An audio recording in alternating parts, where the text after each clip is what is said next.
Chapter 6. And the Lord spoke to Moses, saying, If a person sins and commits a trespass against the Lord by lying to his neighbor about what was delivered to him for safekeeping, or about a pledge, or about a robbery, or if he has extorted from his neighbor, or if he has found what was lost and lies concerning it, and swears falsely in any one of these things that a man may do in which he sins, then it shall be, because he has sinned and is guilty, that he shall restore what he has stolen, or the thing which he has extorted, or what was delivered to him for safekeeping, or the lost thing which he found, or all that about which he has sworn falsely. He shall restore its full value, add 1/5 more to it, and give it to whomever it belongs, on the day of his trespass offering. And he shall bring his trespass offering to the Lord, a ram without blemish from the flock, with your valuation, as a trespass offering to the priest. So the priest shall make atonement for him before the Lord, and he shall be forgiven for any one of these things that he may have done in which he trespasses. Then the Lord spoke to Moses, saying, Command Aaron and his sons, saying, This is the law of the burnt offering. The burnt offering shall be on the hearth upon the altar all night until morning, and the fire of the altar shall be kept burning on it.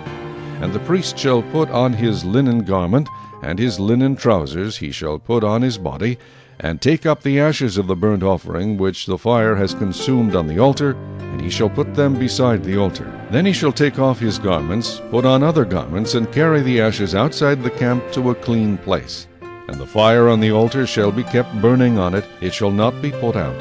And the priest shall burn wood on it every morning, and lay the burnt offering in order on it, and he shall burn on it the fat of the peace offerings. A fire shall always be burning on the altar, it shall never go out. This is the law of the grain offering. The sons of Aaron shall offer it on the altar before the Lord. He shall take from it his handful of the fine flour of the grain offering, with its oil, and all the frankincense which is on the grain offering, and shall burn it on the altar for a sweet aroma, as a memorial to the Lord. And the remainder of it Aaron and his son shall eat. With unleavened bread it shall be eaten in a holy place. In the court of the tabernacle of meeting they shall eat it. It shall not be baked with leaven. I have given it as their portion of my offerings made by fire. It is most holy, like the sin offering and the trespass offering. All the males among the children of Aaron may eat it. It shall be a statute forever in your generations concerning the offerings made by fire to the Lord. Everyone who touches them must be holy. And the Lord spoke to Moses, saying, This is the offering of Aaron and his sons, which they shall offer to the Lord, beginning on the day when he is anointed. 1/10 of an ephah of fine flour as a daily grain offering, half of it in the morning and half of it at night. It shall be made in a pan with oil. When it is mixed, you shall bring it in. The baked pieces of the grain offering you shall offer for a sweet aroma to the Lord. The priest from among his sons, who is anointed in his place, shall offer it. It is a statute forever to the Lord. It shall be wholly burned. For every grain offering for the priest shall be wholly burned. It shall not be eaten. Also the Lord spoke to Moses, saying, Speak to Aaron and to his sons, saying, This is the law of the sin offering. In the place where the burnt offering is killed, the sin offering shall be killed before the Lord. It is most holy.